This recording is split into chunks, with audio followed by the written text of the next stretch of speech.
Yan. Sa mapagpalang umaga rin po sa mga kasama at kaisa po natin online. Sige po, tayo po lahat ay tumayo. At tayo po ay magpapasimula na sa ating gawain sa umagang ito.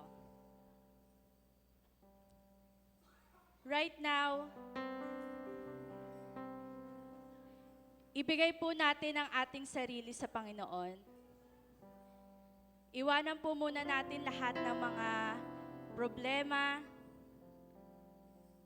suliranin.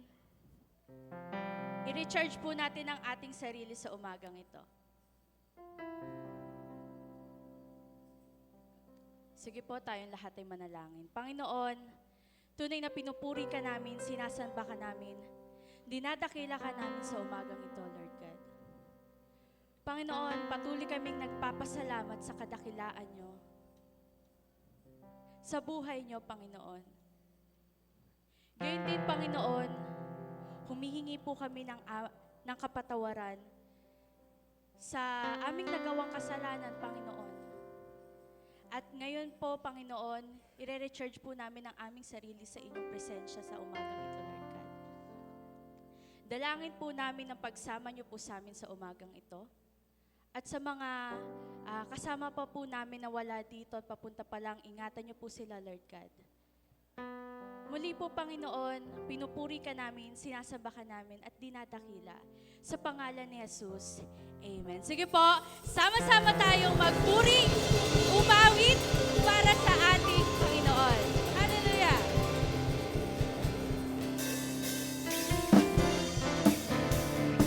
Sige po, huwag po natin hayaan na nakatayo na tayo sa ating mga upuan ngayong umaga nito.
siyang awitan sa umagang ito.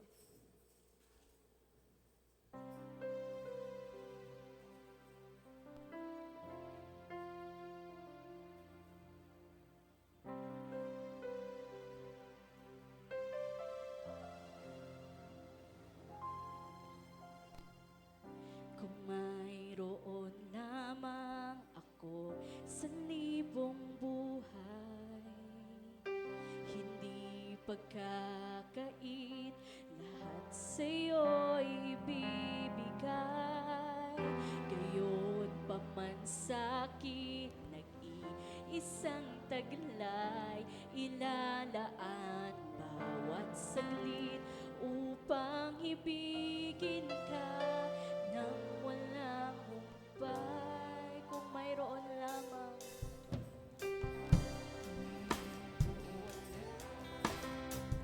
sa libong buhay,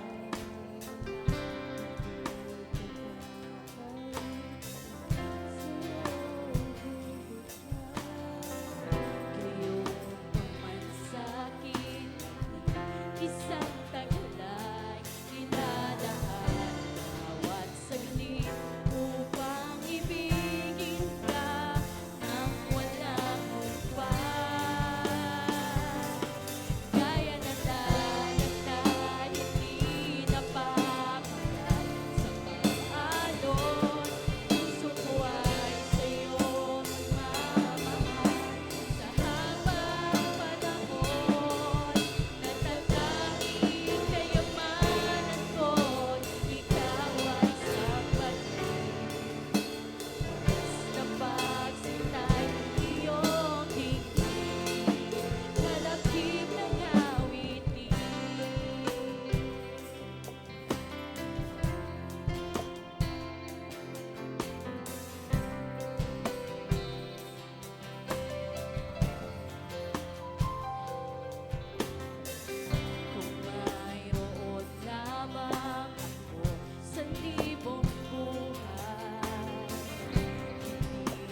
pagod, Lord God, na hindi nangihina, Panginoon, dahil alam po namin na ang kalakasan po namin ay ang presensya niyo po. Na Panginoon, maraming salamat po.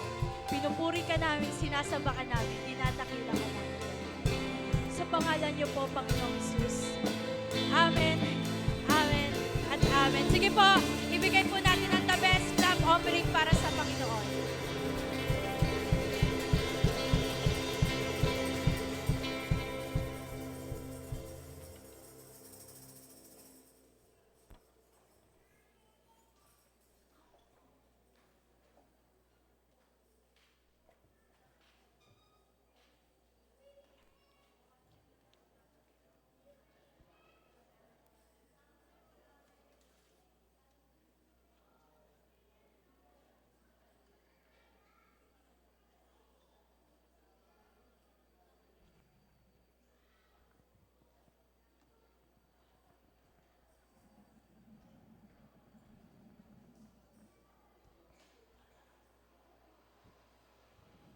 Magandang umaga po mga kapatid.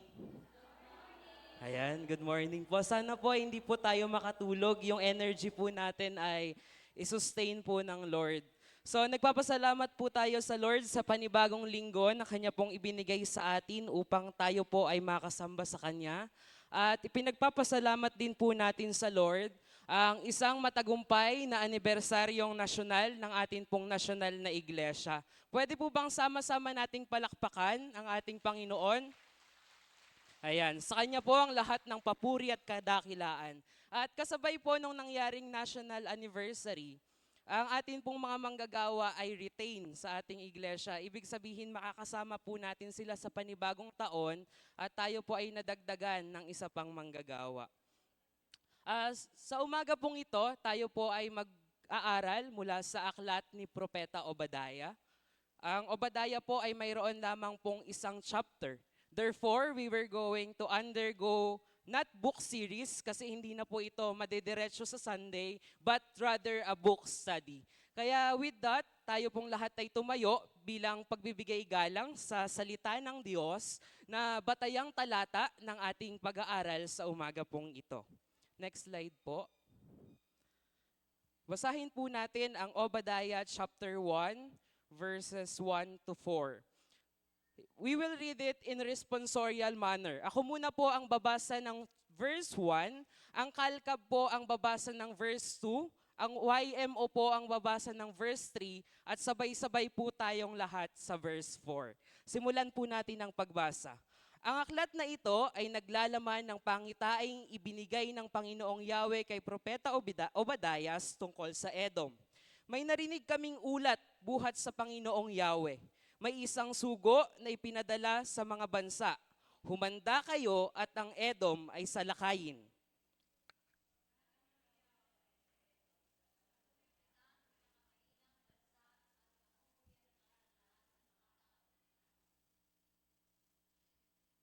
Verse 3 po.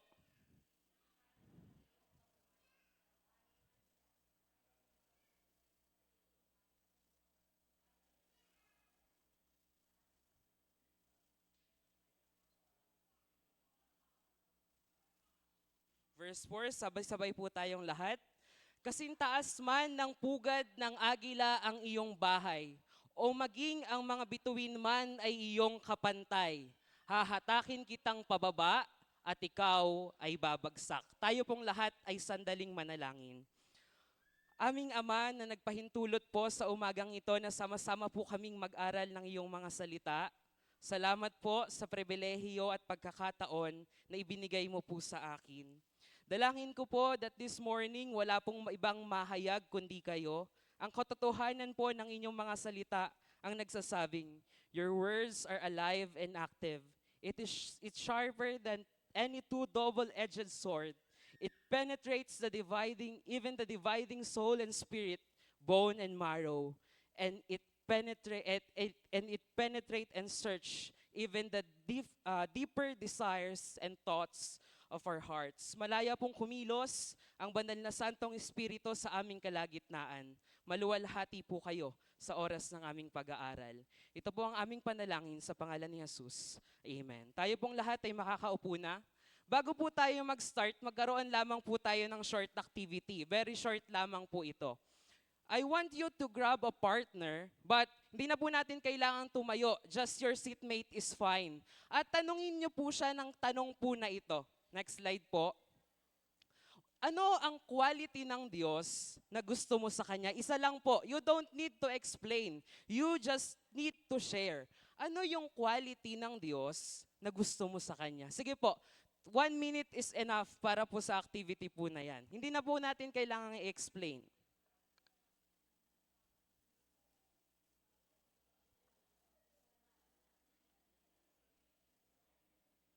Yung mga katabi po sa upuan po kayo mag-share. Yung mga wala po katabi. Okay, sige po. That's enough. Mga kapatid, tandaan niyo po yung shinare po ng inyo pong katabi. Alam niyo po ba na maraming Kristiyano, including those Christians who call themselves as Christians, ang madalas lamang dinidescribe ang Diyos base sa kung ano lang yung quality na gusto nila patungkol sa Diyos. Hindi nila inaalala ang buong picture ng Diyos. According po sa theological studies ni Eugene Ko, sa isa sa kanyang mga lecture sa Justice Conference, people delight in thinking about God as God of love, God of compassion, God is forgiveness, God is awesome, God is wonderful. Why? Because yun lang yung gusto nilang i-describe sa Diyos dahil yun yung nararanasan nila at gusto nilang matanggap mula sa Diyos. At may tendency mga kapatid na pinipili lamang natin ang paboritong quality ng Diyos sa pag-describe sa Kanya. Limbawa, ang Diyos ko, Diyos ng pagpapala. Pero kinakalimutan natin na ang Diyos ay Diyos ng hustisya. Kaya po ngayong umaga, tayo po ay mag-uusap patungkol sa God's justice. Ang epekto daw po kasi nun sa tao, kapag nakalimutan niya na ang Diyos na sinasamba niya ay Diyos ng hustisya, nagkakaroon po siya ng maliit na pagtanaw patungkol sa kasalanan. Napakadali na lamang pong iumit o gawin ng kasalanan. Bakit? Kasi nakalimutan niya na ang Diyos ang hahatol sa kasalanan. Ano pa po? Nagkakaroon po tayo ng spiritual complacement na para bang gusto nating ilagay ang kontrol sa ating mga kamay. Bakit? Kasi nakakalimutan natin na ang Diyos is sovereign. He is in control.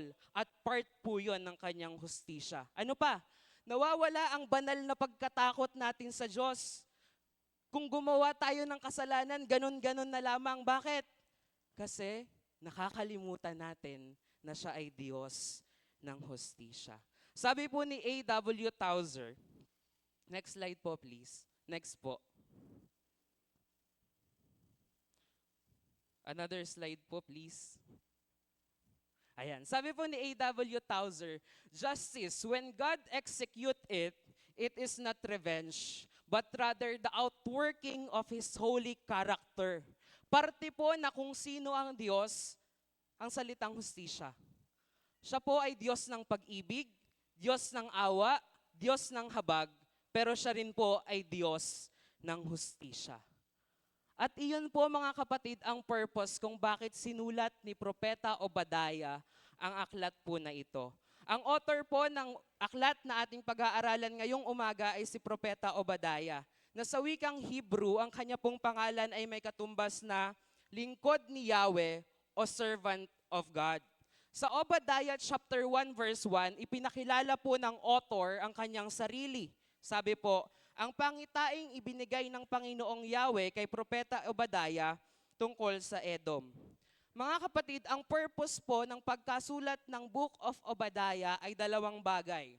Para ipakita ng Diyos ang kanyang hatol o judgment sa bansang Edom at bigyang pag-asa ng restoration ang bansang Israel.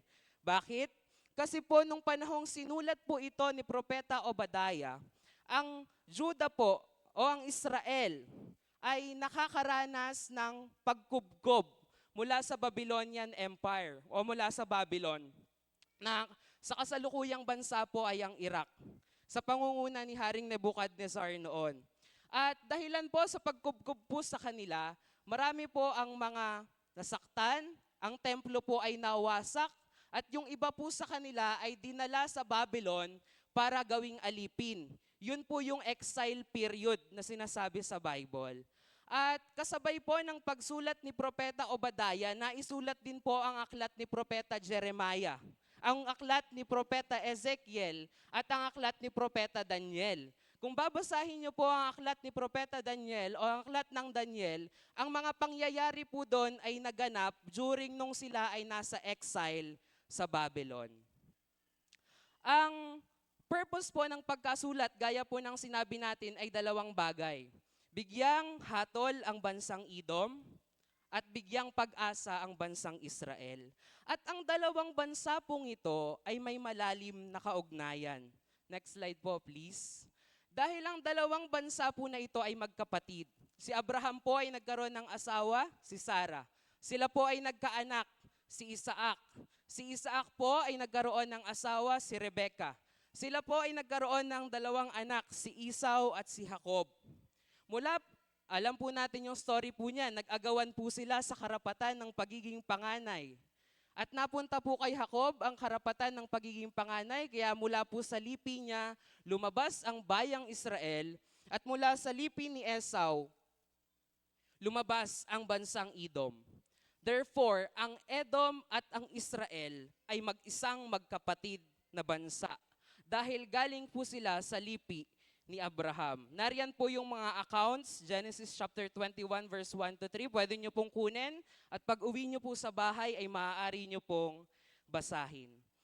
Mga kapatid, ang pangalan po, alam po natin na ang pangalan po ni Jacob ay pinalitan ng Diyos dahil siya po ay nakipagbuno sa Diyos. Ang pangalan din po ni Esau ay pinalitan. Mababasa niyo po yon sa Genesis 25 verse 30. Kasi po yung karapatan niya po sa pagiging panganay, ipinagpalit niya sa pagkaing kulay pula na niluluto ni Jacob. Sabi po ni Jacob, bibigyan kita ng niluluto ko pero dapat yung karapatan mo ibibigay mo sa akin.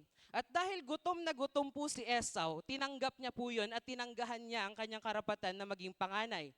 At kung titignan niyo po sa wikang Hebreo, ang Edom po ay may kahulugang pula. Yung pulang pagkain na kinain niya ang naging simbolo ng bago niyang pangalan. Kaya po ang salitang Edom ay may katumbas na pula. At yung Edom po na yan, mga kapatid, naging kalaban po sila ng bayang Israel. Marami pong accounts na sila pong dalawa ay naglaban, katulad na lamang po nung pagpunta nila sa Kanaan. Dahil yung Israel po, alam po natin, sila po ay naglakbay ng mahabang panahon papunta sa lupang pangako. Mas mapapadali po sana yon kung pinadaan sila ng Edom, kasi paglabas po nila, yun na po yung Kanaan. Pero dahil ayaw po silang padaanin, mas mahabang panahon pa po ang kanilang nilakbay. At yung Edom po na yan, yung bansang Edom po na yan, nagkaroon sila ng pagmamalaki sa kanilang mga sarili. Dahil sila po ay nakatira sa rehiyon ng Mount Seir, mga bulubundukin. Sila po ay nakatira sa timog ng Israel at silangan ng Dead Sea. Isang lugar po na binubuo ng matataas na bundok, bangin at natural na kuta. At dahil po sa kanilang lokasyon, matataas na bundok, nagkaroon po sila ng feeling na secured sila at walang nang makakapagpabagsak sa kanila. Kasi alam po natin ang batayan noong unang panahon kung paano masasabing mayaman ang isang bansa at malakas kapag marami siyang nasakop na bansa. At dahil napaliligiran po sila ng matataas na kabundukan, pinaniwalaan po nila sa kanilang sarili na walang makakapagpabagsak sa kanila. Kaya nagkaroon po sila ng kayabangan sa kanilang mga puso. Ang atin pong sermon proposition ngayong umaga ay nagsasabing, God is just. He confronts the proud, condemns all kinds of violence, and brings ultimate restoration to His people. Ang atin pong Diyos ay matuwid. Ang lahat ng uri ng kayabangan ay kinaaayawan niya. Ang lahat ng uri ng karahasan ay kinaaayawan niya. Pero nagbibigay siya ng ultimate restoration sa mga taong lumalapit sa Kanya. Ang tanong po ngayong nasasagutin ng ating pag-aaral ay ang tanong na, how does God's justice work according to Prophet Obadiah? Titignan po natin yung sulat ni Propeta Obadiah at titignan po natin kung paano nag-operate ang hustisya ng Diyos sa pagitan ng dalawang bansa, ang Edom at ang bansang Israel. Ang ating pong paksa ngayong umaga, God's justice will prevail. Obadiah chapter 1 verse 1 to 21. Umpisahan po natin ang ating pag-aaral sa unang puntos. God's justice confronts pride. Sabi po sa verse 3, the pride of your heart has deceived you. You who live in the clefts of the rock, in your lofty dwelling, who say in your heart, who will bring me down to the ground? Yung salita pong pride dyan ay may katumbas na sadon sa wikang Hebreo, meaning arrogance, presumption, and rebellion against authority. At yung ganyan pong uri ng kayabangan at pride, hindi lang po yan basta self-confidence.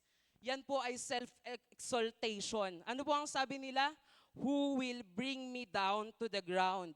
Sino ang makakapagpabagsak sa akin? Very proud po sila. Sila po ay mayroong kayabangan. Why? Kasi may security po sila. At tatlong bagay po mga kapatid kung bakit sila nagkaroon ng kayabangan. Una, yung kanila pong geography. Sila po ay nakatira, next slide po, please, ayan. Sila po ay nakatira na napapaligiran ng matataas na bundok. At alam po natin, gaya po ng sinabi natin kanina, ang batayan po dati para masabing malakas at mayaman ng isang bansa kapag marami po siyang nasakop. Pero dahil po ang kanilang lokasyon ay napaliligiran ng matataas na bulubundukin, sa palagay po nila safe na safe sila. Bakit? Kasi wala pong bansa ang mangangahas na sumakop sa kanila. Why? Kasi meron po silang natural na armor. May natural wall po sila. Kaya hindi po sila masasakop. Pangalawa, nakita ko po sa panahon ng aking pag-aaral, sa biyaya ng Diyos, ang kanila pong lugar ay dinadaanan ng tinatawag na King's Highway noong unang panahon. Next po please. Ayan. Yung King's Highway po na yan mga kapatid, yan po yung ancient time ng trade and wealth, ng pagpapalitan ng kalakalan. At dumadaan po sa kanilang lugar, yung Kingdom of Edom, ang lugar kung saan ang daanan ng kalakalan. Parang lang po yan yung next slide po. Para lang pong iyan, yung Strait of Hormuz. Ano pong nangyari? Dahil isinara po nila yan, tumaas po ang presyo ng diesel at gasolina, ng mga petroleum products. At ganun din po ang kakayahan nila noong unang panahon. Bakit? Kasi yung daanan po na yon, dumadaan sa lugar nila. Kaya meron po silang trade and wealth.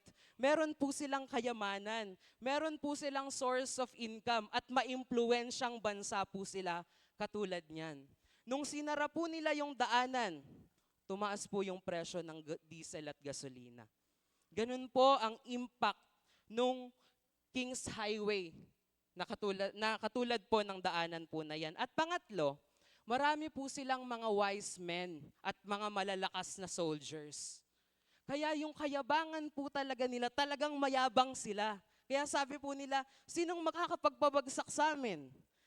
Kami ay may natural na kuta, hindi kami masasakop, napaliligiran kami ng matataas na bulubundukin. Kami ay may natural na kayamanan, maimpluwensya kami. Marami kaming malalakas na sundalo, marami kaming mga pantas at matatalinong tao. Kaya sabi po nila, who will bring me to the ground? Pero ano pong sabi ng Diyos? The pride of your heart deceived you. Pride makes Edom blind about the real essence of security. The Edomites believe that they are secured dahilan po sa kung ano ang meron sila. Dahilan sa mga bagay na nakikita nila. Dahilan sa kanilang matataas na bundok, mga kayamanan, matatalinong mga pantas at mga malalakas na soldiers. Kaya po sabi ng Diyos, the pride of your heart deceives you. Saan po nag-operate ang pride? Sa heart. Dalawang bagay po. How God's justice confronts pride. Una po, by giving warning to the proud. nagbigay po muna ang Diyos ng warning sa kanila. Kaya nga po sumulat si Propeta Obadiah to give them warn.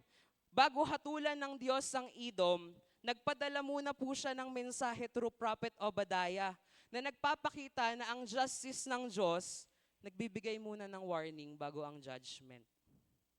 At kapag hindi po tayo nakinig sa warning, alam na po natin yung kasunod po nun.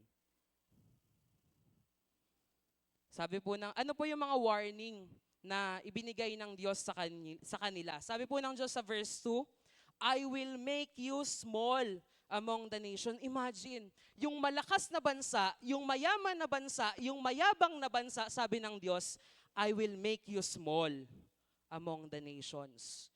Malinaw na babala na ang kanilang kapangyarihan, ang kanilang reputasyon ay babagsak dahil sa kanilang kayabangan. Why? Because the pride of their heart deceives them. Sabi po sa verse 3. Ang arrogance nila ay bumulag sa kanilang mga puso at nagdulot sa kanila ng false security. Why? Sabi po sa verse 3, you who live in the clefts of the rock. Yan po ay tumutukoy sa kanilang natural na kuta, sa kanilang mountain ranges na pumapaligid sa kanilang lugar. Dahil sila po ay nakatira sa Petra. Yun po yung bulubundukin, yun po yung lugar na tawag doon sa lugar na maraming bundok. Doon, by the way, ang Edom po ngayon, ang lugar po ng Edom ay makikita po natin sa Southern Jordan. Halos magkatabi lamang po ang bansang Israel at ang Edom. Kaya po, dahilan doon sa kanilang, dahilan sa mga bagay na mayroon sila, nagkaroon po sila ng kayabangan sa kanilang mga puso. At sabi po ng Diyos dyan, sa verse 4, figurative language po yung ginamit dyan. Though you soar aloft like the eagle, kahit na kayo ay lumipad o lumilipad kasing taas ng isang agila, though your nest is set among the stars, kahit kapantay pa ng mga bituin ang inyong mga, ano pong tawag sa nest? Pugad. Ayan. Pugad. Mga kapatid, alam po natin yung set among the stars. Kaya po may kanta tayong The Unreachable Stars. Hindi po natin talaga maaabot yun. Ganun po kataas ang tingin nila sa kanilang mga sarili. Though you soar like an eagle, kahit kapantay pa ang pugad nyo ng mga bituin sa langit, nagpapakita na talagang extreme ang pakiramdam nila patungkol sa security nila. Pero anong sabi ng Diyos? Kahit gaano pa kataas ang lipad nyo, pababagsakin ko kayo. Why? Because that is part of God's justice. He is sovereign. He is in control. Sabi po sa Proverbs 6, verse 16 to 18, there are 6 things that the Lord hates, 7 that are abomination to Him. Sabi po una, haughty eyes. Sa English po yon, ESV version, haughty eyes. Ano yung haughty eyes? Yung tingin pa lang mayabang na. That is abomination. Kasuklam-suklam sa harap ng Diyos. Minsan po, ang tingin lang natin sa kayabangan is that we flex yung mga achievements natin. Pero alam niyo po mga kapatid kung ano ang totoong kayabangan? Yung ang tingin natin ay nakasentro pa rin sa ating mga sarili. Kanta ka naman, sayaw ka naman, ayoko, nahihiya ako. Hanggat nakatingin po tayo sa ating mga sarili. At ang sentro ng ating buhay ay ang salitang me, myself, and I. Yan po ay isang uri ng kayabangan. Why? I-demonstrate po ni Jesus ang uri ng humility na dapat mayroon tayo. Anong sabi niya po sa Garden of Gethsemane? Father, if it possible, ilayo mo sa akin ang saro na ito. Ano pong sabi niya? Not my will, but let your will be done. Yun po ang perfect example of humility. Let your will be done, not mine. Kaya hanggat tayo po ang sentro ng ating mga buhay, yan po ay isang uri ng kayabangan sa harap ng Diyos. At para po sa mga taga-Edom, yung babala na ipinakita ni Propeta Obadiah, hindi po nila pinansin yon. Bakit? Kasi alam nga po nila secured sila. Wala pong makakapagpabagsak sa kanila. Yun po yung paniniwala nila. At alam niyo mga kapatid, para sa atin po ngayon, nagpapatuloy na ang warning ng Diyos sa pamamagitan ng mga leaders natin. Paano nga tayo warningan ng leaders natin kung tinataguan natin? Di po ba? So nagpapatuloy po ang warning ng Diyos sa bawat isa sa atin. At ang tamang response lamang po natin sa harap ng Diyos, humility at repentance. Alam niyo mga kapatid, ang warning po ng Diyos, hindi po para i-persecute tayo. Yan po ay bahagi at biyaya ng Diyos. Bakit? Kasi yung warning po niya ang nagsasabi, anak, mali ka ng dinadaanan, dito ka. Inilalagay po tayo ng Diyos sa tuwid na daan kapag wina-warningan po tayo. Kaya mga kapatid, wag pong sasama ang loob po natin. Why? Dahil yun po ay biyaya ng Diyos. Dahil kung tayo ay lumiko, winarningan tayo ng Diyos, tayo po ay inilalagay sa tamang daan. Tayo po ay pinapaalalahanan at yun po ang purpose ng warning, para ipaalala sa mga taong nakakalimot. Tignan nyo nga po yung katabi nyo, mukha po bang nakalimot na o makakalimutin na? Ayan. So, mga kapatid, ang justice po ng Diyos, unang bagay nakita po natin, He confronts the proud. Pero bago niya po i-confront, nagbibigay muna po siya ng warning. Yun po ay nagpapakita na ang Diyos kahit may hustisya, meron pa rin siyang habag at awa. Pangalawa po, He confronts the proud by humbling the proud. He opposes the proud. Sabi po ng verse 5 hanggang verse 9, if thieves came to you, if plunderers came by night, how you have been destroyed. Would they not steal only enough for themselves? If grape gatherers come to you, would they not leave gleaning? How Esau have been pillaged, his treasures sought out. All your allies have driven to you to your borders. Those at peace with you have deceived you. They have prevailed against you. Those who eat your bread have set beneath you. You have no understanding. Will I not on the day, declares the Lord, destroy the wise men of Edom and understanding of Mount Esau? Yan po yun. Si Esau ay pinangalanan ding Edom. And your mighty men shall be dismayed, O Teman, so that every man from Mount Esau will be cut off by slaughter. Mga kapatid, after the Lord warning them, the Lord will humble the proud. Bakit? Hindi po natutuwa ang Diyos sa lahat ng uri ng kayabangan. That's why He opposes the proud. Sabi po sa verse 5, ikinumpara po ng Diyos ang destruction po ng Edom sa thieves at grape gatherers. Ano po yung ibig sabihin nun? Ang mamimitas daw po ng mga ubas, mga kapatid, pipitasin niya lang kung ano ang hinog. Tama po ba? Pag kayo po nagtanim, pipitasin niyo po ba kahit hilaw pa? Siyempre, pipiliin po natin kung ano yung pwede nang kunin. Ang magnanakaw daw po kahit papano nagtitira pa. Pero ang sabi po ng Diyos, ang kaparusahan na darating sa kanila, tiwas po talaga lahat ng meron sila. Mas matindi pa daw po ang mangyayari sa magnanakaw at saka sa mga namimitas ng ubas. Why? Kasi yung mga ganong bagay may tinitira pa sila eh. Pero ang parusa po sa kanila ng Diyos, total wash out sa lahat ng bagay na meron sila. Wash out po talaga. Devastation po talaga ang mangyayari sa kanila. At ipinapakita po niya na ang pride ay hindi po pinoprotektahan ng Diyos. Ang Diyos po ay against sa lahat ng uri ng kayabangan. Imagine, nasa kanila na ang lahat. Matitiwas pa. Why? May kayabangan sila sa kanilang mga puso. Sabi po sa verse 6, Esau has been pillaged, his treasures sought out. Kahit po yung mga natatagong yaman nila, kahit yung mga hidden treasure nila, malilimas. Malinaw po na nagpapakita ng lahat ng resources, ang lahat ng bagay na tinatangkilik ng isang taong may kayabangan ay kayang alisin ng Diyos. Why?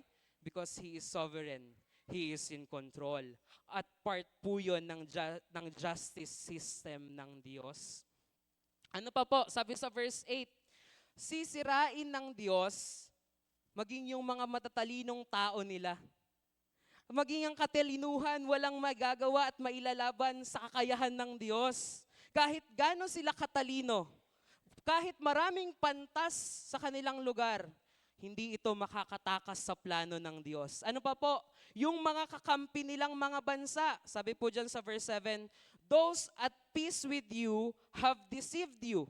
Those who have eat your bread have set a trap. Ipinapakita na walang kahit anong human alliances, walang kahit na anong friendship ang makapagliligtas sa atin mula sa hustisya ng Diyos. Why? Kasi may kayabangan po sa kanilang mga puso. At kahit yung malalakas na sundalo po nila, sabi po sa verse 8, ang mga mighty warriors daw po nila, sabi sa verse 9, and your mighty men shall be dismayed. Why? Because the Lord will oppose them due to their pride. Sabi po ng James chapter 4 verse 6, God opposes the proud but gives grace to the humble. Ibinababa ng Diyos ang mga nagmamataas. Nagpapakita po, gaya ng sinabi natin, na ang humility lamang po talaga ang tanging safe response sa harap ng Diyos. Why? Because even Jesus Himself demonstrate ang ganong uri ng kababaang loob. Siya ay Diyos, sabi po ni Pablo, pero namuhay siya bilang tao. Hindi niya ipinantay ang sarili niya na kapantay ng Diyos. Siya ay naging masunurin sa Diyos hanggang kamatayan. Oo, hanggang kamatayan sa krus. Para sa Edom, mga kapatid, ang kayabangan po nila, yung mga bagay po na iniyayabang nila, mula sa kanilang mga natural sources at resources, yung mga military power po nila ay totaling lilimasin. Why? Dahil po sa kanilang kayabangan. Kawikaan 16:5, kinamumuhian ni Yahweh ang lahat ng mayayabang at sila'y tiyak na parurusahan. Kawikaan 16:18, ang kapalaluay humahantong sa pagkawasak at ang mapagmataas na isipan ay ibabagsak. Ano man po ang mayroon tayo, wala tayong ipagmamalaki at maipagmamalaki sa Diyos. Minsan, tayo rin po mga kapatid, hinahumble tayo ng Diyos, lalo na pag nakikita tayo ng Diyos na, oops, medyo tumataas na ang lipad niya. Ako po personally, nararanasan ko rin po yun at grateful po ako sa Lord sa lahat ng panahon at pagkakataon po na yon na hindi niya po pinapayagan na bumagsak po ako sa bagay na ito. Dahil ang isa pong uri ng kayabangan ay hindi uri ng pagsunod sa Diyos. Mga kapatid, wag niyo po, ang isa pong uri ng kayabangan ay ganito. Pagising po natin, ang hawak po natin ay cellphone. Kasi naigo-convert daw po yon sa salitang, Lord, kaya ko yung isang buong araw kahit wala ka. Akin na to, kaya ko to. Ganun daw po yung translation nun. At kapag sinasabi po natin na hindi natin inuuna ang Diyos at inuuna natin ang sarili natin, parang sinasabi natin, Lord, hindi kita kailangan kasi kaya ko yung sarili ko. At yun po ay isa sa uri ng kayabangan. Why? Dahil sa Genesis pa lamang, anong midweek po, shinare ko din po ito, ang tao ay create ng Lord to have total dependence in Him. Sa umpisa pa lamang, ang disenyo ng Diyos sa tao, dumepende sa Kanya. At kapag hindi po tayo dumidepende sa Diyos, yun po ay isang uri ng kayabangan. At ang justice system po ng Lord, kinukonfront niya po ang pride. How? Una, pagbibigay muna ng warning. Kapag hindi, speaking of warning, sa Pilipinas po, medyo nakakatawa po tayo dito no? Pagdating po sa warning, nakasulat na po, bawal magtapon ng basura. Republic Act 9003, Ecological Solid Waste Management Act of 2000. Ang multa, 5,000 pesos. Pero pag nadaan ka po, yung basura nakatambak doon. Bawal umihi dito. Pero pag dumaan ka, kapanghi-panghi. Why? Kasi ganun lang po tayo magpahalaga sa warning. Pero actually, kapag hindi po natin binigyan ng focus ang warning, destruction na po yung kasunod nun. God's justice confronts pride. How? By giving warning to the proud and by opposing or humbling the proud. At pangalawa po mga kapatid, God's justice ay hindi lamang po kino-confront ang lahat ng uri ng kayabangan. He also condemns all kinds of violence. Sabi po sa verse 10, dahil sa ginawa mong karahasan, that is violence, sa angkan ng kapatid mong si Jacob, sa kahihiyay malalagay ka at mahihiwalay sa akin magpakailanman. Next slide po please. Ayan, violence. Dahil sa ginawa mong karahasan. Sa wikang Hebreo, yan po ay chamas. Any act of physical, verbal, moral, or even social that goes against the will of God. Yan po ay karahasan. Alam po natin sa Pilipinas, meron po tayong violence against children and against women and children. At ngayon pong March, sineselebrate po natin ng Women's Month. Happy Women's Month po sa lahat ng mga kababaihan. Yung salita pong karahasan ay na-mention dyan. Violence. Nagpakita po ng karahasan ang Edom sa Israel despite na sila ay magkapatid na bansa. At ang hustisya po ng Diyos, hindi ini-ignore ang lahat ng uri ng violence. Every sinful act that harm others violates His will. Lahat ng ginagawa natin na nakakaapekto in a negative way sa iba, vina-violate po nun ang kalooban ng Diyos. Ano ang utos ng Diyos? Love others how you love yourself. How God's justice condemns violence? Dalawang bagay lang din po. Una, God's justice condemns violence by exposing it. Sabi po ng Diyos sa verse 12, hindi mo dapat ikinatuwa ang kapahamakang sinapit ng iyong mga kapatid sa lupain ng Juda. Hindi ka dapat nagalak sa araw ng kanilang pagkawasak. Hindi ka dapat naging palalo sa araw ng kanilang kasawian. Hindi mo dapat pinasok ang lungsod ng aking bayan, ni pinagtawanan ng kanilang kasawian, at sinamsam mo pa ang kanilang kayamanan sa panahon ng kanilang kapahamakan. Hindi ka dapat nag-abang sa mga sangasangang daan upang ang mga pugante ay doon hadlangan. Hindi mo dapat sila ibinigay sa kalaban sa araw na iyon ng kanilang kapahamakan. Kung titignan po natin yung verses, meron pong salitang paulit-ulit na inulit. Ano po yon? Hindi mo dapat. It was mentioned 6 times. It was repeated. It clearly shows that the Lord exposed yung mga bagay na hindi dapat nila ginawa. Inisa-isa ng Diyos yung mga karahasan na ginawa nila. Ano po yung una?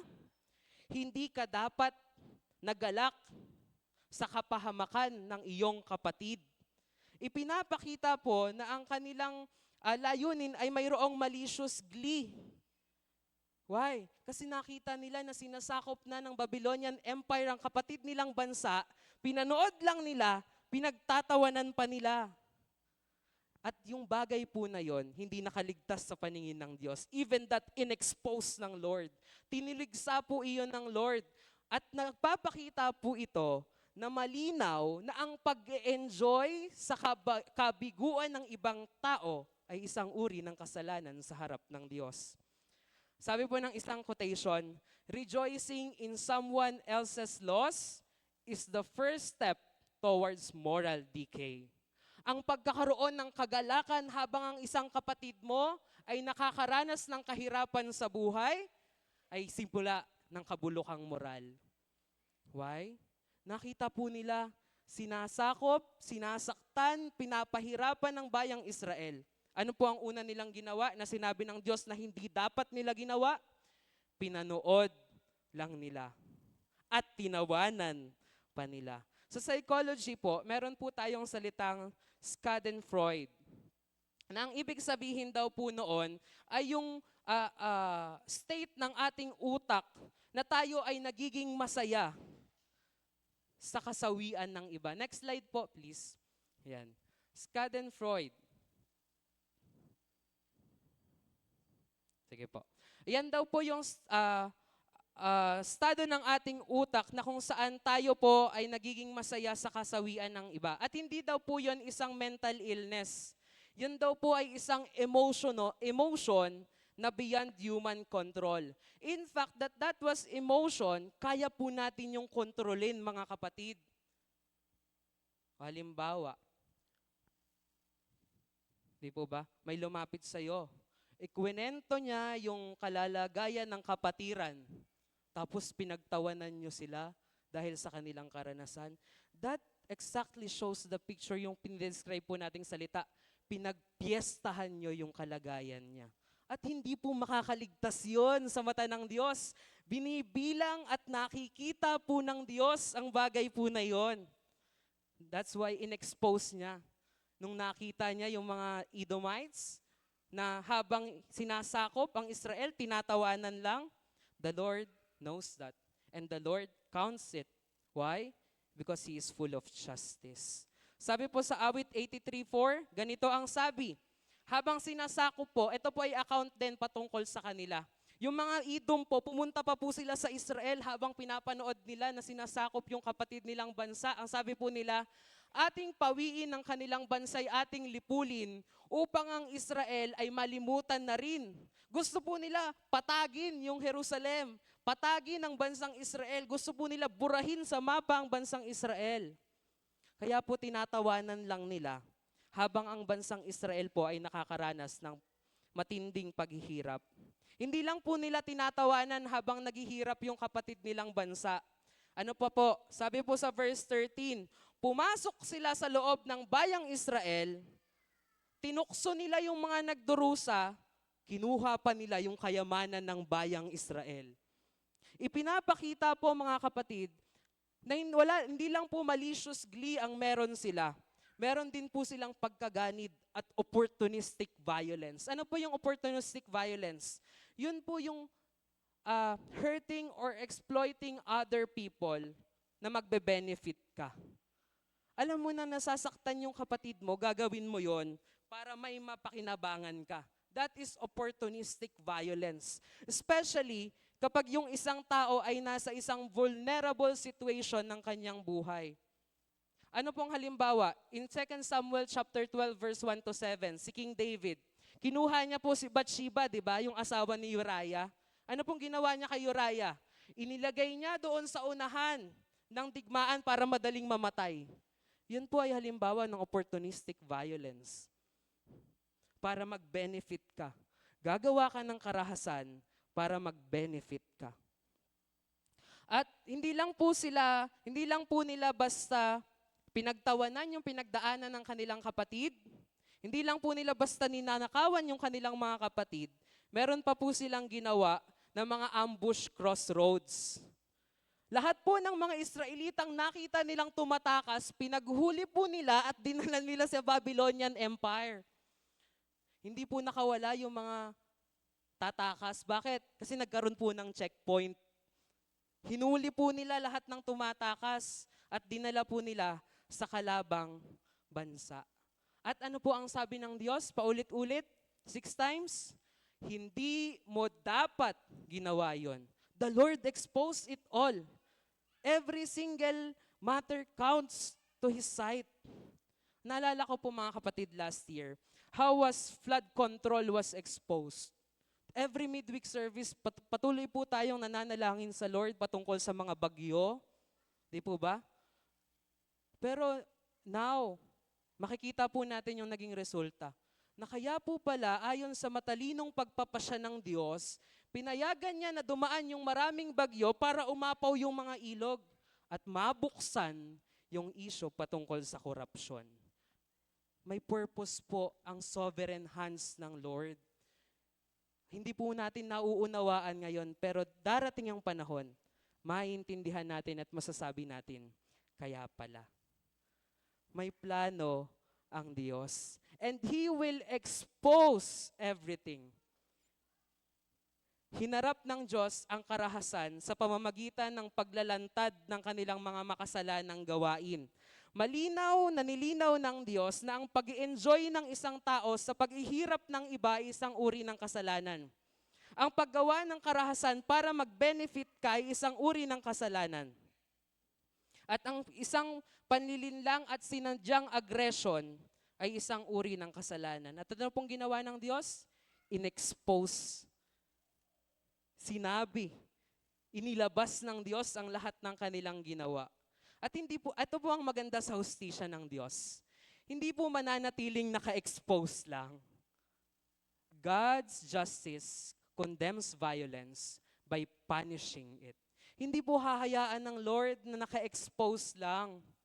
Next slide po please. Ayan, hindi po hahayaan ng Lord na naka-expose lang. He will punish it. Sabi po ng verse 10, dahil sa ginawa mong karahasan, sa angkan ng kapatid mong si Jacob, sa kahihiyay malalagay ka at mahihiwalay ka sa akin magpakailanman. Pinanood mo lamang sila ng araw na pasukin ng mga kaaway, kasinsama ka ng mga dayuhan na nansamsam at naghati-hati sa kayamanan ng Jerusalem na kanilang tinangay. Pansinin niyo po yung verse 10, sabi, dahil sa ginawa mong karahasan. It shows the result of their action. Yan na po yung punishment sa kanila. At dalawang bagay po yung punishment sa kanila. Kahihiyan. Malalagay po sila sa kahihiyan. Isang mayamang bansa, sikat na bansa, maimpluwensyang bansa, maraming pantas na bansa, maraming malalakas na soldier na bansa, mayamang bansa, malalagay sa kahihiyan. At hindi lang po yun, ibinigay po sa kanila ng Diyos ang pinakamabagat na parusa. Ano po yun? Ikaw ay mahihiwalay sa akin magpakailanman. Mga kapatid, alam po natin kung gaano kahirap ang tao pag nahiwalay sa Diyos. Kaya nga po isinent ng Father ang Son. Why? Kasi ayaw ng Diyos na manatiling broke ang relationship natin sa Kanya. Gusto ng Lord ma-restore ito. Pero ang kaparusahan pong ipinataw sa kanila, dahil sa kanilang kayabangan, dahil sa kanilang karahasan, mahihiwalay ka sa akin magpakailanman. Eternal separation. Ang Diyos mismo ang nagsabi po niyan. Ang hustisya ng Diyos ay laban sa karahasan at kayabangan. In Genesis chapter 4 verse 8 to 10, ang unang tala po ng nangyaring karahasan nang pinatay ni Cain si Abel. Ano po ang sabi ng Diyos? In-expose din po ng Diyos ang kasalanan ni Cain. Sumisigaw ang dugo ng iyong kapatid mula sa lupa. Hindi lang po in-expose ng Lord, binigyan niya po ng punishment si Cain. Mula ngayon, pag nagtanim ka, lahat ng tinanim mo hindi natutubo. Hindi lang po in-expose ng Lord, pinanish din po ng Lord. The punishment reveals that God's justice is certain. Even if the crime is hidden, kahit po na ito ay nakatago, nakikita po ito ng Diyos. God will expose it and eventually He will punish it. Cain's active violence leads to a divine judgment. Yun nga po, yung kahit anong itanim niya, wala nang tutubo. Bakit? Kasi yung dugo ng kapatid niya, mula sa lupa, humihingi ng hustisya sa Diyos dahilan sa karahasang ginawa niya. Ang Edom po ay nanonood lamang habang ninanakawan ang Jerusalem. Tinuligsa po ng Diyos ang kanilang ang passive complicity. Maging yung panonood lamang nila habang may nahihirapan, habang nakakaranas ng cruelty ang Jerusalem sa kamay ng Babylonian Empire. Ang panonood po natin habang nakikita natin na nahihirapan ng iba, pinahihirapan at sinasaktan ng iba, ay isang uri din po ng kasalanan sa harap ng Diyos. Ang hindi po natin pagkilos habang pinanonood lamang natin ng isang karahasan ay may kaparusahan din sa harap ng Diyos. Mga kapatid, how do we react kapag nakakakita tayo ng injustices? How do we react pag may lumapit sa atin para ikwento ang buhay ng iba? How do we react? Marahil dalawa lang kayo, pero lagi niyo pong tatandaan, the Lord sees you, He will expose it, and eventually, He will punish it. Kahit na gawin mo pa ang kasalanan sa isang patong-patong na bubong, hindi ka makakaligtas mula sa mata ng Diyos. Bakit? That is part of His justice. Pinarusahan ng Diyos ang kanilang karahasan. Aktibo man o passive. Bakit? Kasi ayaw ng Diyos ng may mga naaapi. Sabi nga in Isaiah chapter 1 verse 17 sa aklat ni Propeta Isaias, pag-aralan ninyong gumawa ng makatuwiran, pairalin ang katarungan, tulungan ang naaapi, ipagtanggol ang mga ulila, at tulungan ang mga byuda. Yun po ang gusto ng Diyos. Tumulong, ipagtanggol, makatuwiran. Bakit? Kasi yun po ang Diyos. God's justice condemns all kinds of violence. He exposed it, and eventually, He will punish it. At pangatlo po, sabi nga po natin kanina, ang sulat ng Diyos hindi lang para sa Edom. Ang sulat ng Diyos para din bigyang lakas ng loob ang bansang Israel. Dahil sa kabila ng naranasan nila, lahat ng karahasan at kayabangan na yon, may pag-asa pa. Kaya po sabi, God's justice brings restoration. Ang hustisya po ng Diyos ay nagbibigay ng restoration. Sabi po ng Diyos in verse 15, malapit na ang araw ng aking paghatol sa lahat ng mga bansa, sabi ni Yahweh. Ang ginawa mo, Edom, ay gagawin din sa iyo. Ang ibinigay mo sa iba ay siya mo ring tatanggapin. That shows God's restoration. He makes everything balance. God's justice is perfectly balanced. He punishes the wrongdoings, but He also restores what was taken. At yun po yung essence ng book ni Propeta Joel. The Lord will restore everything that have been lost. I-restore ng Lord ang lahat ng nawala. And God's justice is not human revenge. Hindi po yun pagganti, mga kapatid. It is a perfect correction in accordance to His will, ensuring na merong fairness at merong accountability sa ating mundo. It shows balance. Sabi po ng isang quotation, justice delayed is not justice denied. God's timing ensures perfect restoration. Ano po yung halimbawa? Yung flood control. Katulad po ng sinabi ko kanina, umapaw po yung mga ilog, yung mga anyong tubig, bumaha, may namatay, may nalunod, pero hindi naman po agad yon na-reveal. According to His time frame, mangyayari. Kaya sabihin niyo po sa katabi mo, huwag kang magmadali. Ang Diyos may control at part yon ng justice system niya. At ang pagiging may control, according pa rin sa time frame niya. Kaya wag po tayong magmadali. Ano po ang sabi ng Diyos? Malapit na ang araw ng paghatol sa aking mga bansa. Alam niyo mga kapatid, it was partially happened. Nung burahin ng Diyos ang Edom sa mundo. Wala na pong lahi na mula sa Edom. Pero yung Southern Jordan, yun po yung lokasyon nila. Pero kung ititrace nyo po ang lahi nila, totally po talaga tiwas. Walang natira kahit isa. Walang may dugong Edomites na nabubuhay ngayon, pero yung Israel still standing. Yung mga Hudyo still standing. Pero yung mga Edom po, mga Edomites, walang natira. Bakit? Kasi parte po yun ng sinabi ng Diyos. Kaya pag ang Diyos ang nagsabi, tiyak mangyayari. Hindi man natin alam kung kailan, pero sigurado po tayo. Bakit? Pag ang Diyos ang nagsabi, tiyak mangyayari. Hindi natin alam kung kailan, pero we know God is in control. He is sovereign.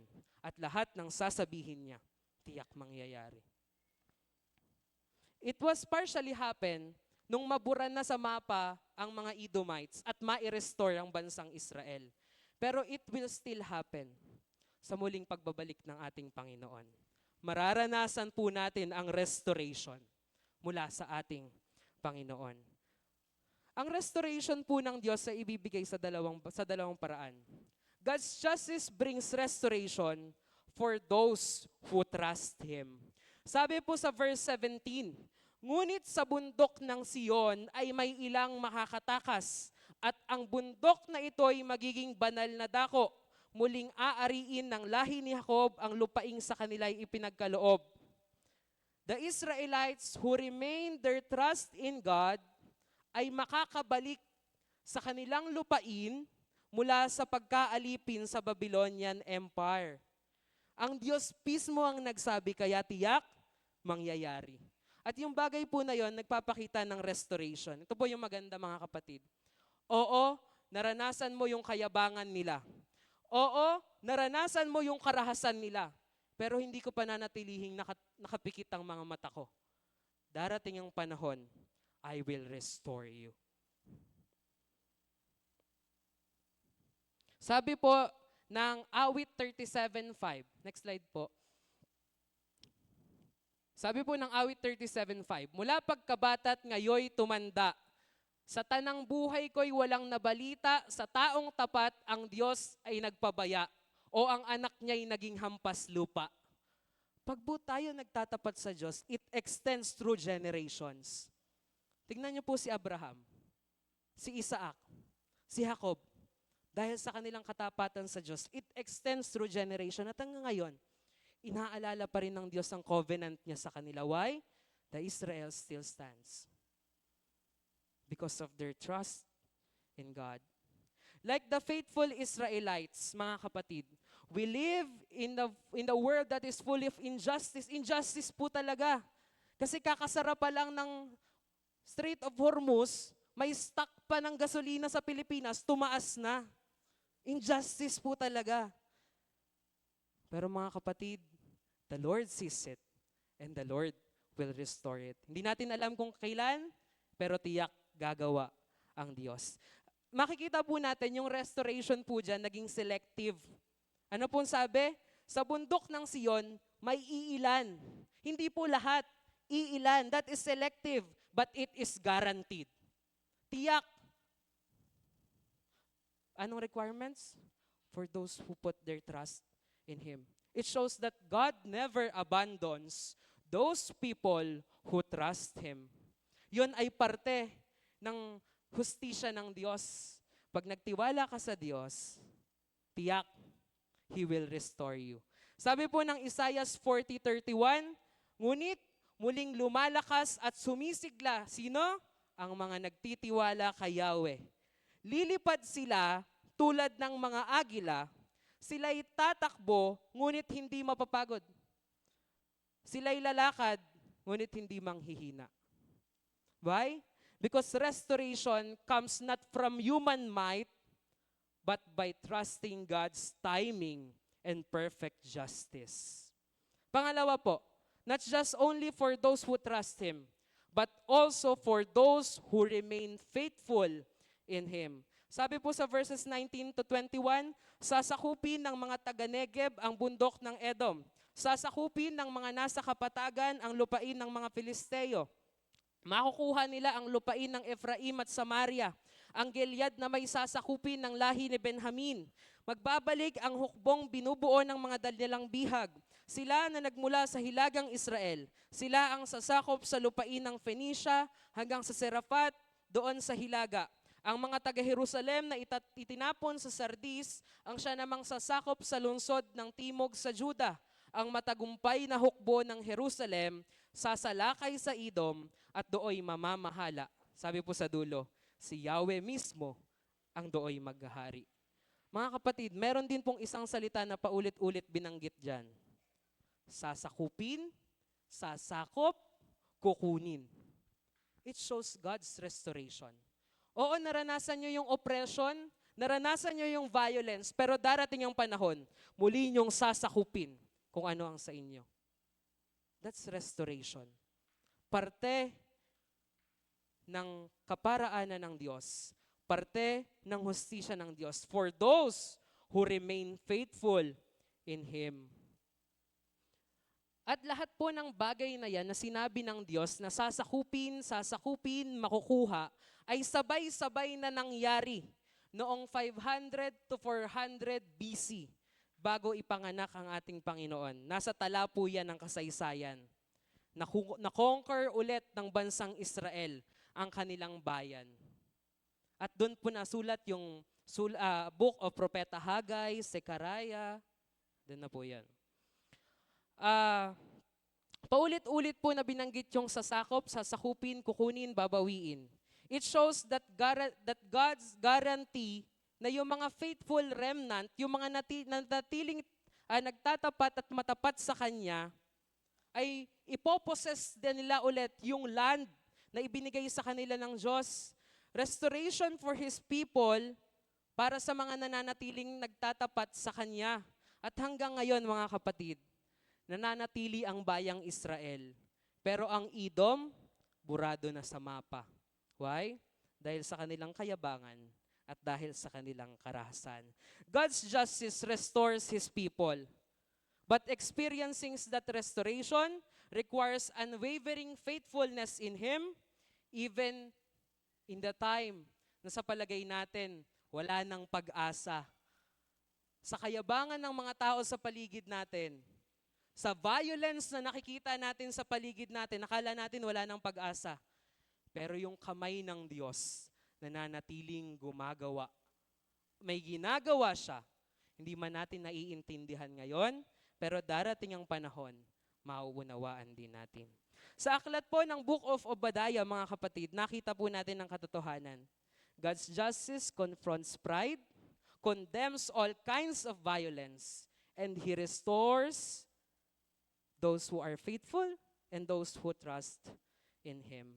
Alam niyo mga kapatid, ang krus po ni Kristo, ang ultimate na demonstration ng justice ng Diyos. Bakit?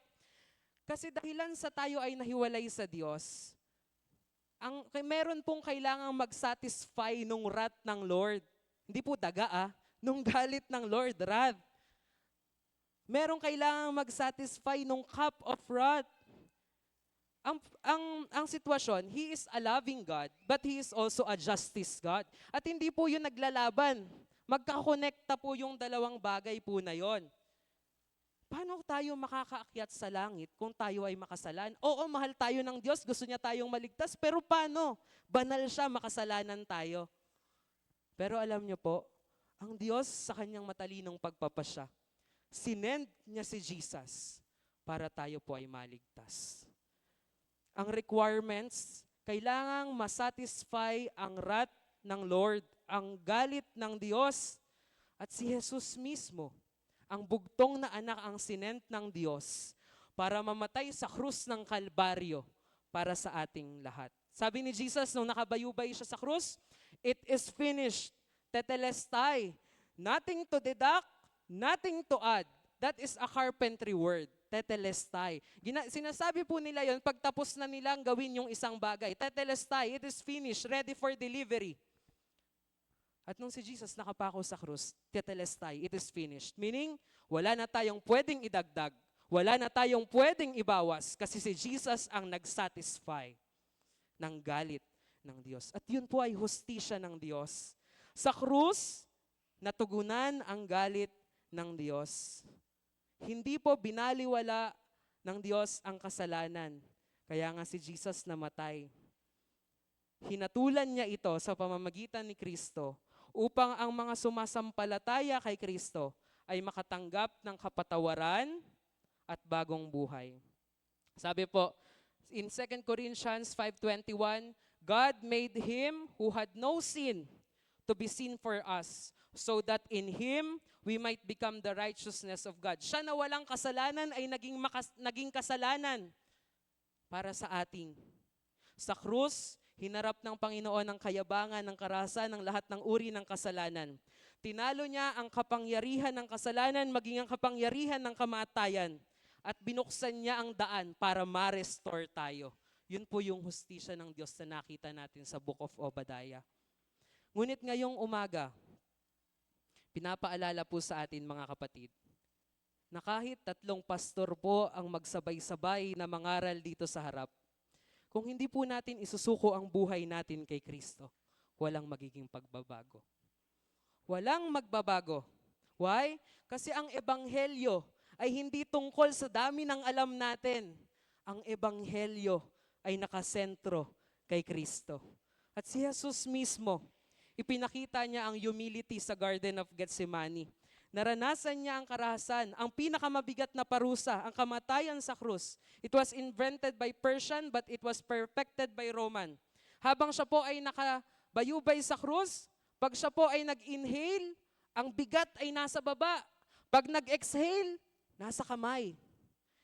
The pain goes on and on. Nagbabalik-balik lang po ang sakit. Pero tiniis yun ng Diyos. Sabi niya, not my will, but let your will be done. Sapagkat ang sentro ng buhay at ng ebanghelyo ay hindi yung kaalaman natin, kundi si Kristo mismo. Ang tawag ng ebanghelyo ay hindi lamang upang magkaroon tayo ng information, but ang information na yon ang mag-lead sa atin sa transformation. We are not called just to be inspired. We are called to be transformed. Ay, ang ganda ng sermon. Inspired ako, pero wala namang pagbabago. Gusto niyo po ng pagbabago? Matatagpuan niyo kay Kristo. Sampalatayanan mo si Kristo. Isuko mo sa kanyang buhay at ibigay mo sa kanya ang buong kontrol. May mga bagay ka bang na-achieve sa buhay mo? Nakakamit? May mga bagay ba na ipinagkatiwala sa iyo ng Lord na hinahayaan mong bumulag sa iyong puso para magkaroon ka ng kayabangan? Are you living for yourself or are you living for His glory? Paano nag-ooperate ang paraan ng pag-iisip mo, pagsasalita mo at paggawa mo? According ba sa will ng Lord o according sa will mo? Kung gusto mong ma-restore, isurrender mo ang buhay mo kay Kristo. Knowing that He is just at handa siya na tayo ay itungo sa tamang landas upang maranasan natin ang ultimate restoration. At mga kapatid, if life hits you with oppression, people, situation, and problem, o kahit ano pa man, just stand firmly, knowing that He is in control. Nahihirapan ka? Alam ng Lord yan. Nasasaktan ka? Alam ng Lord yan. At according sa kanyang panukala at kontrol, tutugunin niya ang bagay na yan. Huwag po tayong umasa sa mundong ito, sa ating mga sarili. Ang hustisya ng Diyos ay hindi liko at hindi kailanman magkakamali. Alam po natin na ang Diyos ay Diyos ng pag-ibig. Siya ay Diyos ng awa. Pero hindi po buo ang picture ng Diyos kung kinakalimutan po natin bilang siya ay Diyos ng hustisya. Every single act of pride and violence counts. At kung kakampi mo siya, kung kakampi ka niya, He will bring you to restoration. We will experience the ultimate restoration. At sa bandang huli, sabi po in Obadiah chapter 1 verse 21c, si Yahweh mismo ang dooy maghahari. That is the justice of God. He is in control, He is sovereign, and His justice will prevail. Magandang umaga po at pagpalain tayo ng ating Panginoon.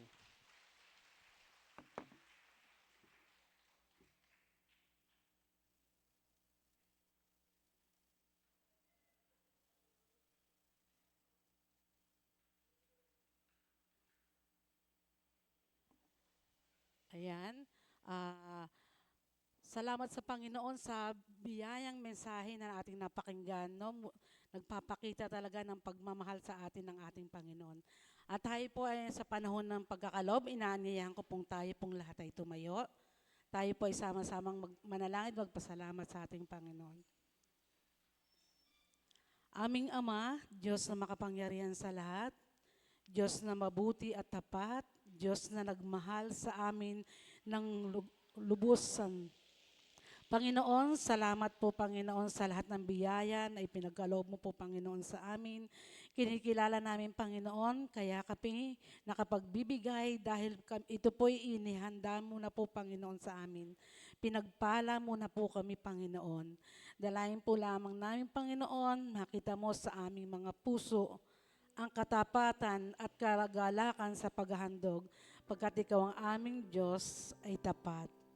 Dalayan din po namin, Panginoon, patuloy mong pagpalain ang mga hanap buhay at mga negosyo ng aming mga kapatid. Patuloy, Lord, na maranasan ang mayamang biyaya na iyong laging ipinagkakalob Panginoon sa bawat isa sa amin.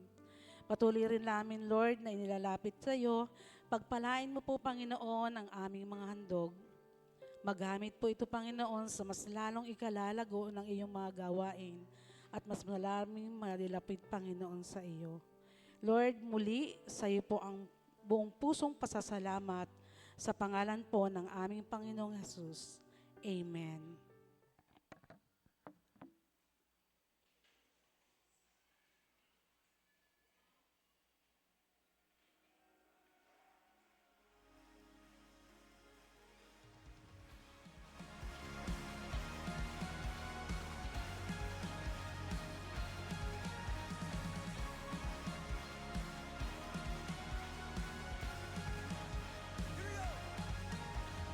This is the day you made, so I'll rejoice and be glad, rejoice and be glad in it.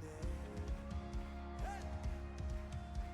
And this is where I believe that you are more than enough for me. Hey!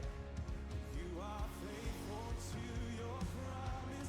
You are strong when I am weak. When I'm standing in your presence, I have everything I need. Come on, we sing.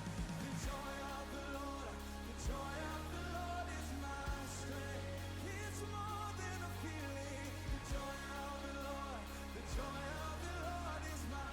That's right, church. That's right. Oh, my soul, bless his name. All that is within me, say. Ngayon po mga kapatid, tayo pong lahat ay tumayo para sa atin pong panalangin pastoral.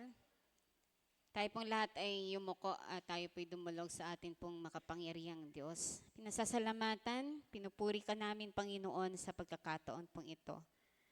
Sama-sama po kaming dumudulog sa iyong harapan, sa iyong trono.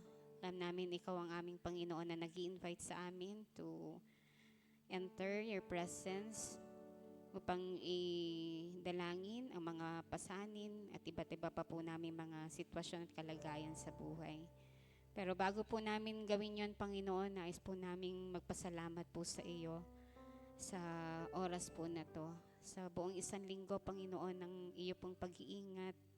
Sa buong isang linggo ng patuloy mo pong pagtataguyod sa amin. Sa buong isang linggo, Panginoon, ng paggabay mo po. Pagbibigay sa amin ng karunungan sa iba't iba po namin mga ginagawa. Sa mga pagtugon mo po sa aming mga panalangin. Sa mga pagpapagaling mo sa mga may karamdaman. Sa pagkakaloob mo po ng aming pang-araw-araw na pangangailangan at sa napakarami mo pong mga biyaya, pagpapala na hindi po namin kayang isa-isahin. Ang lahat po ng ito aming Panginoon ay buong puso po naming ipinagpapasalamat sa iyo.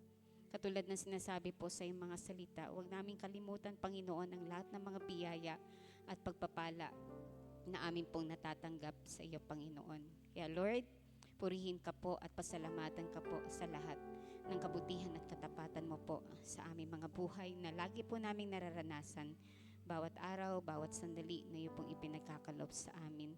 Sa oras po na ito, sinasamahan din po namin, Panginoon, sa pagpapasalamat at pagpupuri sa iyo ang aming mga kapatiran na pinasapit mo po sa kaarawan ng kanilang mga buhay at sa aming mga kapatid na pinasapit mo rin po sa anibersaryo ng kanilang kasal.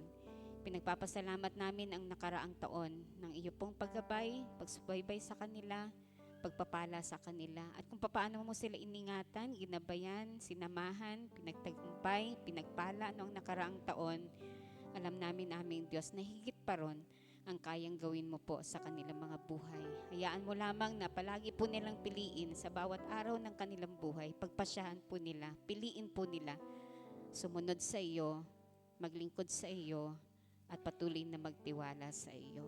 Sa pagkakataon din pong ito, ikaw ang nakakaalam ng sitwasyon at kalagayan po ng aking pong mga kapatid na kasama ko po ngayon sa iyong bahay-sambahan.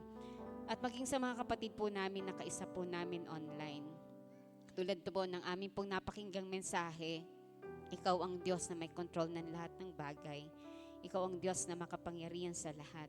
At dahil po doon, ipinagkakatiwala at inilalagak po namin sa iyong makapangyarihang kamay ang lahat ng aming mga sitwasyon, ang lahat ng aming mga kalagayan, ang lahat ng aming mga suliranin, ang lahat ng aming mga kahilingan sa panalangin. Yamang nananampalataya po kami, Panginoon, Ikaw ang Diyos na marunong sa lahat, Ikaw ang Diyos na mapagmahal, Ikaw ang Diyos, Panginoon, na magkakaloob ng lahat ng bagay sa ikalulwalhati ng iyong dakilang pangalan. Panginoon, tanggapin mo po ang lahat ng pagpupuri at pagpapasalamat namin sa tanging pangalan ng aming Panginoong Hesus. Amen.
Opo aming Diyos, tanging sa iyo lamang po ang lahat ng papuri, ang lahat ng karangalan, ang lahat ng kalulatian at kadakilaan. Pinagpapasalamat po namin, Panginoon, sa iyo ang umagang ito. Niloob mo po na ang bawat isa magpasya ayon pa rin sa iyong biyaya na patuloy na sumasagana sa aming mga buhay. Dumako sa iyong bahay-sambahan upang sumamba at magpasalamat po sa iyo. Maraming salamat po sa iyo, Panginoon. At sa umaga pong ito, sa aming pong pansamantalang pagtatapos at paghiwa-hiwalay, aming pong ipinagkakatiwala sa iyo, Panginoon, ang buong isang linggo, aming pong hiniling at ang aming pong patuloy na pakiusap. Samahan mo po kami, Panginoon. Gabayan mo po kami, Panginoon. Ikaw po ang aming Diyos na patuloy po na mag-ingat sa amin mula saan mo pong pagtatangka ng kaaway na pinsalain ang buhay at ang aming pamilya. Kundi ang aming pong panalangin, Panginoon, ibuhos mo po ang iyong mayamang biyaya at pagpapala sa amin pong mga buhay, kasama po ng aming pamilya, at sa lahat po ng aming gagawin sa bawat araw na iyong pong ipagkakalob sa amin. Malwalhati po ang iyong pong dakilang pangalan. Muli po, Panginoon, tanging sa iyo po ang pinakamataas na papuri at kalwalhatian sa tanging pangalan lamang po ng aming Panginoong Hesus. Ito po ang aming dalangin. Tayo pong lahat ay magsabi ng Amen at Amen. Palakpakan po natin ang Panginoon. Makakaupo lang po tayo para sa ilan pong mga pahayag.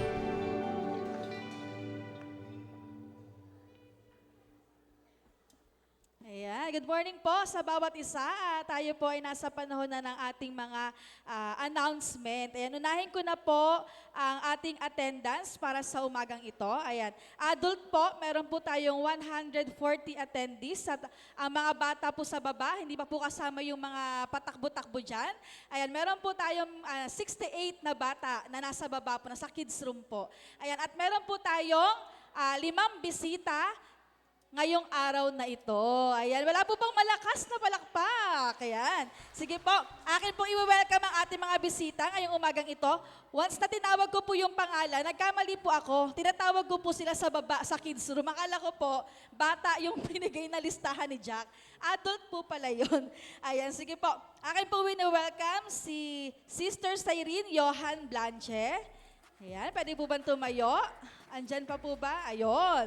And si Sister Mavi Corinne Blanche, Erich Lorraine Blanche. Ayan, magkakatabi po sila. Mga kabataan po pala ito. Ayan, and Baby Ruth Fulcher. Ayun. Baby Ruth lang, pero hindi na siya baby. Ayan, and si Jevi Rose Sunyo. Andyan pa po ba? Ayun. Sige po, pwede po ba na muling tumayo yung 5 po na tinawag ko po? Ayan, para po makita po ng ating mga kapatid. Again, welcome po sa IRMF1. At mga kapatid, huwag po nating hayaan na makauwi po yung mga bisita natin na hindi po natin man lang nakakamusta at nakakamayan. Ayan. And ngayon naman po, sino po ba yung present dun sa Inares? Pwede po bang pumalakpak? Ayun, marami-rami. Ayan, at siguro narinig niyo naman po, ano, at ayun, tumatalong sila sa taas. Pero, ayan, sige, wait lang, ayan. Okay.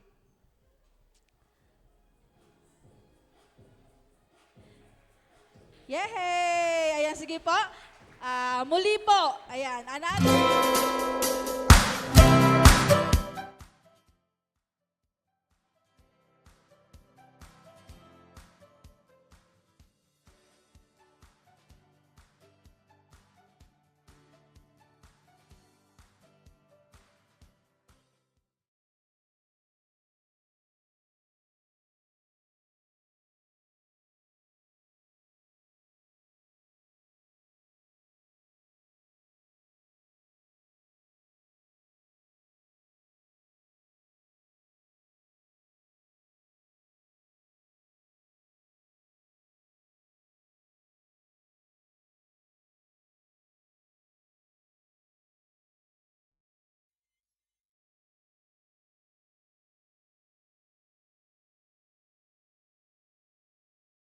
Okay.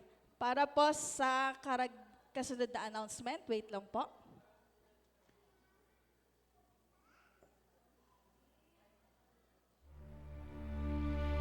For such a time as this, God is calling men and women to rise, serving faithfully in their workplaces and providing for the needs of their families. Yet, their calling does not end there. They also serve faithfully in ministry. They lead. They teach. They lead people to Christ. Ordinary men and women called to an extraordinary ministry. IRM Ministries proudly presents Bivocational Ministry. Faithful in vocation, Fruitful in mission. serving God in every place. I am Redeemer and Master Ministries. I am Redeemer and Master Ministries.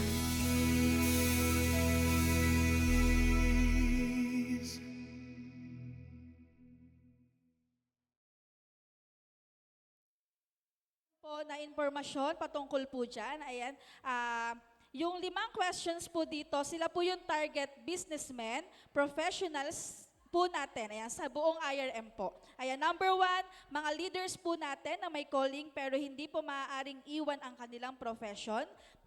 Number 2, mga gusto pong mag-open ng ministry, life group sa business po nila o marketplace. Mga gusto pong maintindihan na ang kanilang work ay ministry din po. Number 4, mga gusto pong magmisyon, church plant habang nananatili po sa kanilang work, business.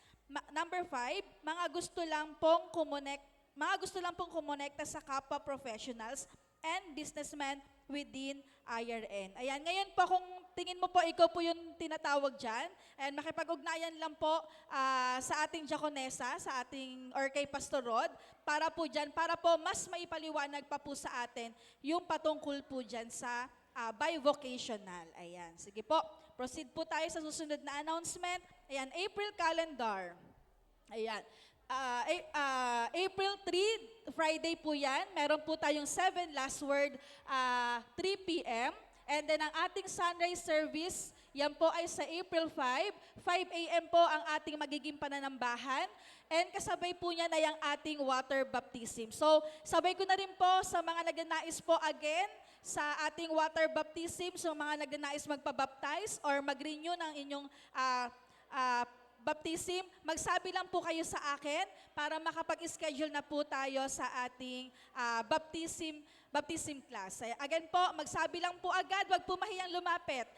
Sa mga leaders nyo po, magsabi lang din po kayo sa kanila or pwede na po kayong dumirekta sa akin. Kung kayo po ay nagpaplanong magpabaptize, yan po ay edad 13 years old pataas at siguraduhin po na tayo po ay may kinabibilangang life group. Ayan. And then, kasabay po ng ating Sunday service ay ang ating sacrificial offering. And then, April 19, baccalaureate service. So sa mga anak nyo po or mga kabataan dito nag-graduate, completers, may award. Ayan, again, dating gawi, PM nyo po ako, detalye, pangalan, school, kung ano po yung award or kung anong gin-graduate. And then, mas maigi po ako sasamahan nyo po ng inyong picture. Huwag na po kayo mahiya mag-send, okay? Para po mas mabilis po ang ating pag-kolekta ng mga information. Ayan, aganyan po ay sa April 19 po. So, pwede na po mag-umpisa mag-send sa akin bago dumating ang April 19 para po sa paghahanda din po ng CE at ng program. And kasabay po niyan ang ating baccalaureate offering. Para po yun sa lahat ng mga graduates and sa mga may awards po. Ayun lang po. God bless po sa bawat isa. Again, next meron pa po pala. Worship Real Talk. Ayan, sorry. Worship Real Talk. Yung ticket po niyan ay makukuha po natin sa ating lamhead kay Sister Sunshine. Yan po ay nagkakahalaga ng 400 pesos kung gusto niyo pong ma-experience from morning hanggang gabi. And meron naman po na yung worship night lang po, yan po ay 200 pesos. So ito po ay fundraising din po ng ating LAM. So please, supportahan po natin ito. And pwede nyo pong kumuha ng mas maraming ticket at mag-invite pa po ng inyong mga kakilala. And then, dance ministry. Taas po ang kamay na mga gustong sumayaw or may talent sa pagsayaw. Ayan. Yung handa pang umisplit.